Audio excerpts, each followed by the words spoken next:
ঘটতেছে। বাকশালী শাসনের প্রথা অনুযায়ী শিবির ত্যাগ দেওয়ার ঘটনাও নাকি ঘটতেছে। কয়দিন আগে মিজানুর রহমান আজারি একটা কথা বলছিলেন যে রাজাকার শব্দটা এখন সম্মানসূচক হয়ে গেছে।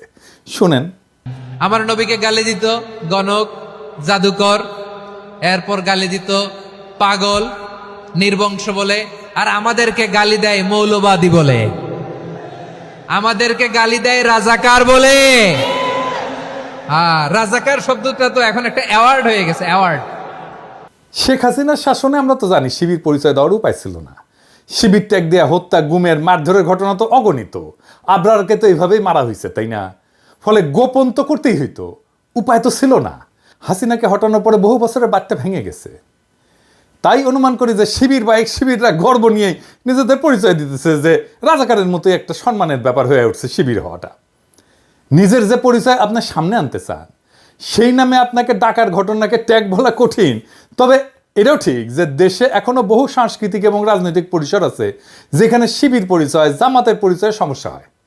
ওইদিকে ছাত্রদলও মনে হয় একটা অ্যান্টি শিবির মুডে আছে। ফলে কোথাও কোথাও এটা ট্যাগ হয়ে উঠতে পারে এবং দমন পীড়নের বৈধতা দেওয়ার ঝুঁকি তো থাকেই। এই যে পরিস্থিতিটা চলতেছে, এই পরিস্থিতিতে বিপ্লব পরবর্তী প্রতিক্রিয়া বা অস্থির সময়। সব বিপ্লবের পরে এরকম অস্থির সময় আসে। যারা জুলাই বিপ্লবকে বিপ্লব বলে স্বীকারই করতে চান না, তাদের জন্য এইখানে কিছু ইশারা আছে। কিছুদিন পরে বিষয়গুলো হয়তো আর এতটা জটিল থাকবে না। আপনারা ভাবতে পারেন যে প্রথম আলোতে জামাতের আমিরের সাক্ষাৎকার ছাপা হইতেছে, এইটা প্রথম আলো করতেছে এমনি এমনি না। বাংলাদেশের রাজনৈতিক পরিষদের জামাত শিবির নিয়ে যে কুসংস্কার ট্যাবু ছিল সেটা দূর হইতেছে, এটাই তার প্রমাণ। এবার মূল আলোচনায় আসি, জুলাই বিপ্লবের শিবিরের কৃতিত্ব নিয়ে। শিবির নিয়ে কিছু কওয়া আমার জন্য মুশকিলই বটে। মানে শিবির নিয়ে কিছু কইলেই, বিশেষ করে বিএনপি এসে কইবে আপনার প্রিয় শিবির, কেউ কেউ গালাগালিও শুরু করবে। কথাটা মিথ্যা না, শিবির প্রসঙ্গে আমার কিঞ্চিত দুর্বলতা আছে, এটা আমি আগেও বলছি। তাও আমি চেষ্টা করব বস্তুনিষ্ঠভাবে আলাপটা করার। আমি যে কথাগুলো বলবো আপনারা কানেক্ট করতে পারবেন ঐতিহাসিক ঘটনার সাথে। আমি যে শিবিরকে এক্সট্রা খাতির করি নাই, জামাতকে এক্সট্রা খাতির করি নাই, সেটা আলাপ শেষ হইলেই বুঝবেন। জুলাই বিপ্লবের শিবিরের ভূমিকা বা কৃতিত্ব যদি বুঝতে যাই তাহলে একটু পিছে থেকে শুরু করতে হবে। প্রথমে দেখব আমরা হাসিনার বাকশালী শাসন এবং বাঙালি জাতীয়তাবাদের ইতিহাস চর্চার দিক থেকে। আন্দোলনের নেতাদের বয়স কত? ধরেন 20 থেকে 35, এইটুকু। তাহলে এদের রাজনৈতিক আর ঐতিহাসিক চেতনা পুরাটাই গড়ে উঠছে হাসিনার কঠোর বাকশালী শাসনে, বাঙালি জাতীয়তাবাদের একচেটিয়া দখলের মধ্যে, তাই না? তো এই তরুণ তরুণীরা কি দেখলো রাজনৈতিক পরিসর হিসাবে? তারা দেখলো বাংলাদেশ পুরোপুরি ভারতের দখলে। এই দেশের সংখ্যাগরিষ্ঠ মানুষের ধর্ম সংস্কৃতি যেন লজ্জার বিষয়। তারা নির্যাতনের শিকার। বাংলাদেশের রাস্তায় দাড়ি টুপি নিয়ে হাঁটা যায় না, পুলিশ ধরে। বাংলাদেশের সব মসজিদ হয়ে উঠছে আল আকসা মসজিদের মতো। ইসরায়েলের মতো পুলিশের ঠাসা থাকে মসজিদ। বাসায় ধর্মীয় বই রাখা যায় না, বলে জিহাদি বই। দাড়ি টুপি থাকা মানে তারা আয়নাঘরে আটকায় রাখা যায়। আয়নাঘরের দেয়ালে যে লেখা, সেটা তো সারা বাংলাদেশের সাধারণ মুসলমানের আর্তনাদ। আলেমদের নির্বিচারে গণহত্যা করা যায়। সর্বজন শুদ্ধ আলেমকেও রিমান্ডে অত্যাচারের শিকার হইতে হয়। বছরের পর বছর আটকা থাকে বিনা বিচারে মুসলমানের সংস্কৃতি নির্বাসনে। আর বাংলাদেশে যে সংস্কৃতি সেলিব্রেট করা হয় সেটা আসলে বাঙালি হিন্দু সংস্কৃতি। আনন্দবাজার আনন্দ না লুকায় উল্লাস করে নিউজ করে ঢাকার পয়লা যেন অষ্টমীর এক ডালিয়া, মানে পয়লা বৈশাখ। তো লিখতেছে কার সঙ্গে তুলনা করা যেতে পারে? কখনো মনে হচ্ছিল কলকাতার কলেজ স্কোয়ার বা এক ডালিয়ার পূজা মণ্ডপ, কখনো বা শান্তিনিকেতনের বসন্ত উৎসবের চেহারা, তাসে রমনার বটমূলের বৃন্দগানী হোক, কিংবা ঢাকা বিশ্ববিদ্যালয়ের সামনের রাজপথে মঙ্গল শোভাযাত্রা, পুজো, বসন্তের উৎসব মিলেমিশে একাকার ঢাকার নববর্ষের সকাল। কি আনন্দ! এটাই চাইছে ইন্ডিয়া, এটাই চাইছে আওয়ামী লীগ। এই কলকাতার সাংস্কৃতিক বিজয়কেই আওয়ামী লীগ বাকশাল বাঙালি জাতীয়তাবাদ দেশের স্বাধীনতা হিসেবে উপস্থাপন করছে। আওয়ামী লীগের যে বাঙালি জাতীয়বাদের ইতিহাসের যে বয়ান, তারা বলে যে 47-এ একটা ভয়ানক ঘটনা ঘটছে, দেশ ভাগ, ভারত ভাগ হয়েছে। ভারত ভাগ হয়ে ভারত আর পাকিস্তানও তাদের জন্য মহাবিপর্যয়। কিন্তু অবাক ব্যাপার দেখেন, ব্রিটিশ ভারত, যেটা আসলে মূলত মোগল হিন্দুস্তান ছিল, সেটাই মানতে চায় না তারা। তারা এটাকে মিথিক্যাল ভারত হিসেবে দেখে। সেই ভারতই হইল আজকের ভারত, সেই মহাভারত, যেটা ভাগ হয়ে নাকি পাকিস্তান সৃষ্টি হয়েছে। তাহলে ইতিহাসের সবচেয়ে বড় ভিলনকে এই ইতিহাসে জিন্না, তাই না? তাহলে আমার স্বাধীনতা তো অভিশপ্ত, কারণ যেই মহাভারত ভেঙ্গা পাকিস্তান তৈরি হইলো, যেই পাকিস্তান আমাদের পূর্বপুরুষের লড়াইয়ের ফসল, সেটাই যদি ভুল হয় তাহলে সঠিক কোনটা? সঠিক হচ্ছে ইতিহাসে সেই ভুল শোধরানো, সেই মহাভারতের মিথিক্যাল ভারতে ফিরে যাওয়া। ওইখানে ফিরে গেলে আমার মুক্তি, এটাই হয়ে দাঁড়ায় আওয়ামী লীগের স্বাধীনতার পর। এটাই হইতেছে অষ্টমীর এক ডালিয়া, এটাই পয়লা বৈশাখ, এটাই বাঙালির প্রত্যাবর্তন মহাভারতে, এটাই আওয়ামী লীগ। তো বাঙালি জাতীয়তাবাদের দৃষ্টিতে স্বাধীনতার এই বয়ান, এটার যদি নাগরিকদের মুক্তির সম্ভাবনা না থাকে, তাহলে সেটাই তো সবচেয়ে বড় ব্যর্থতা, তাই না? এখন চিন্তা করেন, বাংলাদেশের নাগরিকদের যদি প্রকৃত স্বাধীনতা চাইতে হয়, তাহলে তো বিকল্প একটা ইতিহাস চিন্তা লাগবে আওয়ামী লীগের বাইরে, তাই না? কেননা খোদ স্বাধীনতার বয়ান আপনার মুক্তির আকাঙ্ক্ষাকে ধারণ করতে পারতেছে না। তো এখন দেখেন, আপনি যদি দেশের মানুষের মুক্তি চান, স্বাধীনতার রাজনীতি করেন, আন্দোলন করেন, তাহলে তো একটা সংগঠিত রাজনৈতিক শক্তি লাগবে আপনার জন্য। দেশের মানুষকে আহ্বান জানাইতে হবে তো সেই রাজনৈতিক শক্তি থেকে। সবচেয়ে বড় কথা, জনগণের ভরসাস্থল হইতে হবে তো আপনাকে। আপনার ডাকে তারা সাড়া না দিলে কিভাবে আন্দোলন করবেন? আপনি তখন সংগঠিত রাজনৈতিক শক্তির খোঁজ করবেন, তাই না? উঠতে বেড়াবেন, দেশের রাজনৈতিক সংগঠনগুলোর দিকে নজর দিবেন, তাদের বয়ান, ইতিহাস চিন্তা যাচাই বাছাই করবেন, তাই না? হাসিনার প্রতিপক্ষ রাজনৈতিক শক্তিগুলোর মধ্যে যদি সম্ভাবনা খুঁজতে যায়, দেখেন কারা কারা আছে। বিএনপি আছে, বাম দল আছে দুই একটা, জামাত আছে, শিবির আছে, এই তো হেফাজত আছে। এই পর্যায়ে এসে আপনার মনে হবে যে বাংলাদেশে প্রকৃত স্বাধীনতার ভিত্তি কোথায়, দেশের নাগরিকদের মুক্তির জন্য কোন ইতিহাস চিন্তা সবচেয়ে উপযুক্ত, তাই না? আপনি বিএনপিকে যদি দেখেন, দেখবেন যে নির্যাতিত তারা, হাসিনার দমন পীড়নে তারা পিষ্ট, নেতারা জেলে, কর্মীরা গুম হয়ে যাচ্ছে, ক্রসফায়ারে যাচ্ছে, ঘর বাড়ি ছেড়ে পালাই বেড়াচ্ছে বনে জঙ্গলে, তাই না? ভালো একটা সম্ভাবনা খুঁজে পেলেন, মজলুম দল সাধ্যমতো লড়াই করতেছে, রক্ত দিতেছে, তখন তাদের ইতিহাস চিন্তার দিকে নজর দেবেন। আপনি কি পেলেন? আপনি তো খুব একটা স্পষ্ট কিছু বুঝতে পারলেন না। বিএনপির মধ্যে আপনি তো গণতন্ত্রের দাবি দেখবেন, ভোটের দাবি দেখবেন, তারা একটা ভোট চাইছে, তাদের মধ্যে ভারত বিরোধিতা আছে একটা সেকশনের মধ্যে। বিএনপির লোকেরা বলে না যে আপনারা দেখতে পান না, আমরা তো তিস্তা নিয়ে প্রোগ্রাম করছি, লং মার্চ করছি ইন্ডিয়ার বিরুদ্ধে, আমরা কি ইন্ডিয়ার বিরুদ্ধে কথা বলি না? সত্য, কিন্তু এটাও সত্য, বিএনপির মধ্যে ভারতকে সন্তুষ্ট কইরা দেশে গণতন্ত্র ফেরানোর আশাও আছে। তো এটা তো মিথ্যা কথা না, তাই না? আপনারা তো দেন দরবার করছেন, করেন এখনো, তাই না? আপনারা তো অমিত শাহের কাছে কুজা হয়ে দাঁড়ান, আপনারা তো আদানির জন্য ওকালতি করেন, তাই না? অর্থাৎ খোদ দখলদারের কাছে নিজের মুক্তির জন্য সাহায্য চাইছেন। বড়ই অদ্ভুত ব্যাপার। তো এই দ্বন্দ্ব আপনি বুঝতে পারবেন না সহজে। ভারতকে নিয়ে কিছু বলা যাবে না, হিন্দুত্ববাদকে নিয়ে কিছু বলা যাবে না। হাসিনার আমলে এই আলাপ আসছে মূলত বিএনপি মনা অ্যাক্টিভিস্টদের কাছ থেকে। এমনকি আপনারা খেয়াল করলে দেখবেন, ভারতীয় পণ্য বয়কট আন্দোলনে যারা আমার সবচেয়ে বেশি বিরোধিতা করছিল, তাদের আপনি বিএনপি পন্থী বলেই চিনতে পারবেন। আমি আর নাম বলি না। আবার এটাও সত্য, বিএনপির শীর্ষ নেতৃত্ব ভারতীয় পণ্য বয়কট আন্দোলন সর্বাত্মক সাহায্য সমর্থন করছিল। আমি নিজে সাক্ষ্য দিচ্ছি। আমি যখন বলতাম যে ওনাদেরকে, বিএনপি নেতাদেরকে, যে ওরা কেন এমন করে, তখন বলে ও না, ওরা আমাদের লোক না, আমাদের সাপোর্টার। তার মানে বিএনপির মধ্যে এক একটা ভারত প্রশ্নে সলিড কোনো অবস্থান নাই, নানা অবস্থান আছে, নানা মত আছে, এর মধ্যে চরম ভারতপন্থী অংশ আছে। ওইদিকে তাদের কোনো সুস্পষ্ট ঐতিহাসিক অবস্থান নাই জনতার সামনে, নিজেদের ইতিহাসের বয়ান স্পষ্ট করে উপস্থাপনা করেনি বিএনপি। বিএনপির একটা ইন্টারেস্টিং দাবি ছিল, সেটা কি জানেন? সেটা হচ্ছে আওয়ামী লীগের চেয়ে বিএনপির মধ্যেই নাকি মুক্তিযোদ্ধা বেশি, জিয়াউর রহমান স্বাধীনতার ঘোষক, তাই না? তখন আপনার মনে পড়বে যে যে স্বাধীনতার বয়ান আপনাকে আওয়ামী লীগ খাওয়াইতেছে, তার আর একটা ভার্সন বিএনপি। হাসিনার সঙ্গে বিএনপির বিরোধ আসলে কি নিয়ে? তাদের পার্থক্য কেবল মুক্তিযুদ্ধের মালিকানা নিয়ে। যে বয়ানে হাসিনা 100% নিয়ন্ত্রণ দাবি করতেছে, বিএনপি সেখানে অংশীদার হইতে চায়। আর কি, সে দেশ শাসন করার অধিকার চায়। এখন এইটা একাই আওয়ামী লীগ করতেছে, তাই না? তো ঘটনা বোঝার জন্য আপনাকে যখন জিন্নার দিকে ফিরতে হবে, তখন দেখবেন বিএনপির কাছে জিন্নাও ভিলেন, অথবা তারা এই বিষয়ে স্পষ্ট কোনো অবস্থান নেয়নি।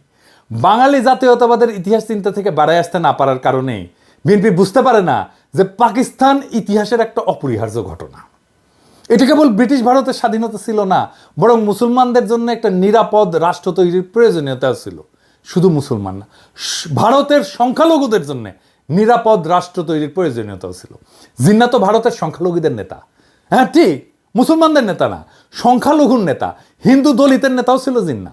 পাকিস্তানে যারা হিন্দু ছিল তারা ছিল দলিত। পশ্চিম পাকিস্তানের দলিত সুজাক তেহরিক দল আছে হিন্দুদের, এরাই কিন্তু পাকিস্তানের সংখ্যাগরিষ্ঠ হিন্দু। পূর্ব পাকিস্তানের যোগেন মণ্ডল জিন্নার সাথে ছিল নমশূদ্রদের নেতা।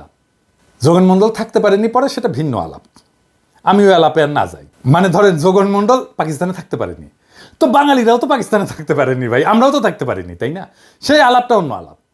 ব্রিটিশরা চলে যাওয়ার পরে মুসলমানরা হিন্দু সংখ্যাগরিষ্ঠ রাষ্ট্রের সংখ্যালঘু হয়ে পড়ে, যেখানে রাষ্ট্রের ভিত্তি গণতন্ত্র এবং আইনের শাসন না, বরং একটা বিশেষ জাতীয়তাবাদ, নিখিল ভারত ধারণা, যেটা আসলে হিন্দুত্ববাদ।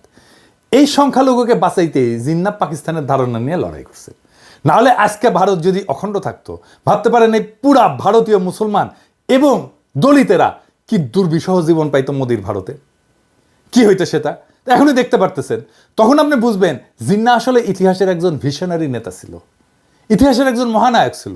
আপনি তখন বুঝবেন যে বিএনপি কেন জনতার মধ্যে গ্রহণযোগ্যতা পাচ্ছে না, বিএনপির আহ্বানে জনগণের সাড়া কম কেন, কারণ তার ভারত প্রশ্নে অস্পষ্ট রাজনীতি। এরপরে তখন আপনি জামাত শিবিরের দিকে নজর দেবেন, তাই না? কি দেখবেন? আপনার তখন মনে হইতে পারে যে এই জামাত শিবিরের মধ্যেই বিকল্প ইতিহাস চিন্তা পাওয়া যেতে পারে, যেটা আপনার আকাঙ্ক্ষার সাথে যুক্ত। আপনারা দেখবেন শিবিরের মধ্যে পাকিস্তান, জিন্নাহ, ভারত বিরোধী অবস্থান একটা সুসংগঠিত বয়ান আছে। তারা বাঙালি জাতীয়তাবাদকে ভারতীয় জাতীয়তাবাদের একটা শাখা হিসেবে চিহ্নিত করতে পারে, সক্ষম। তারা বোঝাতে সক্ষম যে হাসিনা মুক্তিযুদ্ধের নামে ভারতীয় দখলদারিত্ব কায়েম করছে। আওয়ামী লীগ আসলে ভারতীয় আধিপত্যবাদী শক্তির হাতের পুতুল। এমনকি মওদুদি এবং জামাত পাকিস্তানের যে বিরোধিতা করছিল, তারাও এখন জিন্নাহকে তাদের বয়ানে গ্রহণ করছে। তখন শিবির জামাত দেখলে আপনার মনে হতে পারে যে এইটা বাংলাদেশের মানুষের মুক্তির একটা পূর্ণাঙ্গ প্যাকেজ।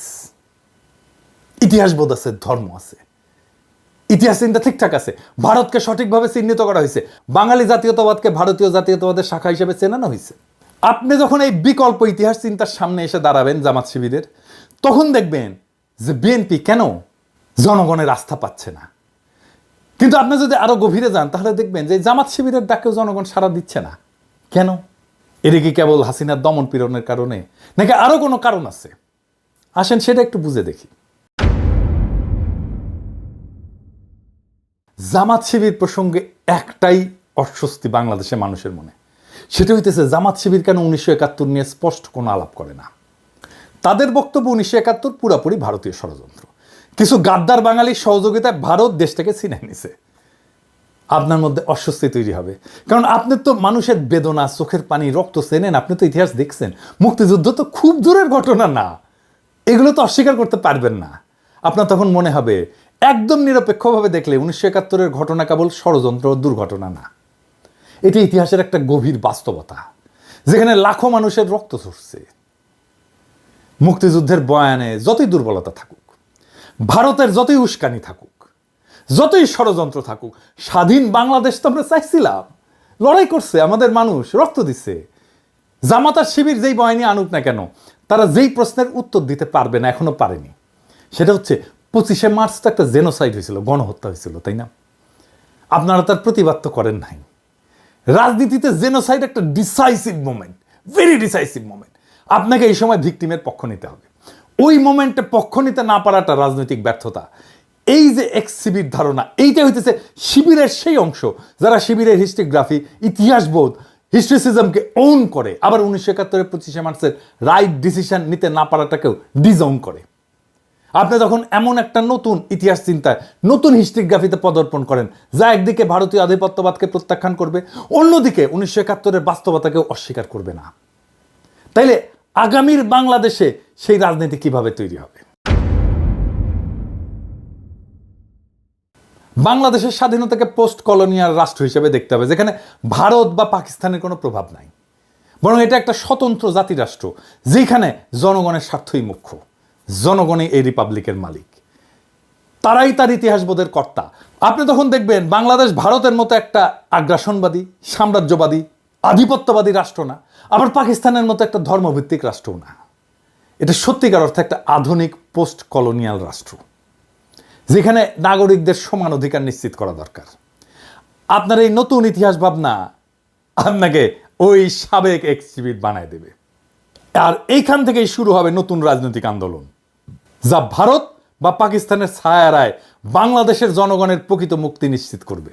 আমরা সেই রাস্তায় হাঁটতে শুরু করছি। বাংলাদেশের আগামীর রাজনীতির দিশাও আসবে ওইখান থেকে। আর আমি মনে করি যে এই সাবেক শিবির যারা জামাতের রাজনীতিতে যায় নাই, আবার শিবিরের ইতিহাসবোধ পাইছে, তারাই আগামী বাংলাদেশের ইন্টেলিজেন্সিয়া। বাংলাদেশের রাজনীতি এখন এক সন্ধিক্ষণে দাঁড়ায়, নতুন রাজনীতির জন্ম নিচ্ছে। আমরা যা যা দেখছি তা নতুন রাজনীতির প্রসব বেদনা। পুরনো বয়ানের আবর্ত থেকে বেড়ায় নতুন দৃষ্টিভঙ্গি গড়ে তোলার সময় আসছে। আমরা যদি সত্যি একটা স্বাধীন, সার্বভৌম এবং জনগণের কল্যাণে নিবেদিত রাষ্ট্র করতে চাই, তাহলে অতীতের ভুলগুলো থেকে শিক্ষা নিতে হবে এবং ভবিষ্যতের জন্য একটা সুসংহত দৃষ্টিভঙ্গি গড়ে তুলতে হবে। এটাই বাংলাদেশের আগামীর ইতিহাস চেতনা। এখন সময় বাংলাদেশের তরুণ সমাজকে ঐক্যবদ্ধ করার, বিভক্তির রাজনীতি থেকে বেড়ায় এসে একটা নতুন জাতীয় চেতনার ভিত্তি করে তোলা। আমাদের লক্ষ্য হওয়া উচিত একটা এমন বাংলাদেশ যেখানে ব্যক্তি স্বাধীনতা, গণতন্ত্র, ন্যায় বিচার, সার্বভৌমত্ব এবং মানব সত্তার মর্যাদা অক্ষুণ্ণ থাকবে। যে তরুণেরা অতীতে ভিন্ন মতাদর্শের কারণে বিভক্ত ছিল, তাদের সামনে এখন ঐক্যবদ্ধ হয়ে দেশের জন্য কাজ করার সুযোগ আসছে। আমাদের ভুলে গেলে চলবে না, একটা জাতি তখনই উন্নতি করে যখন সে নিজের ইতিহাসকে গ্রহণ করে, তার থেকে শিক্ষা নেয় এবং ভবিষ্যতের জন্য নতুন দিগন্ত উন্মোচন করে। বাংলাদেশের ভবিষ্যৎ আজ আমাদের হাতে। ইতিহাসের জটিলতাগুলোকে বুঝে, ভুল শুধরে এবং বিভক্তির রাজনীতি পরিহার করে আমরা কি পারবো একটা সত্যিকারের স্বাধীন, আধুনিক, আত্মনির্ভরশীল রাষ্ট্র গড়ে তুলতে? উত্তরটা আমাদের সকলের হাতে। এখন সময় সামনে আগায় যাওয়ার, নতুন বাংলাদেশ গড়ার, নতুন সম্ভাবনার দুয়ার উন্মুক্ত করার।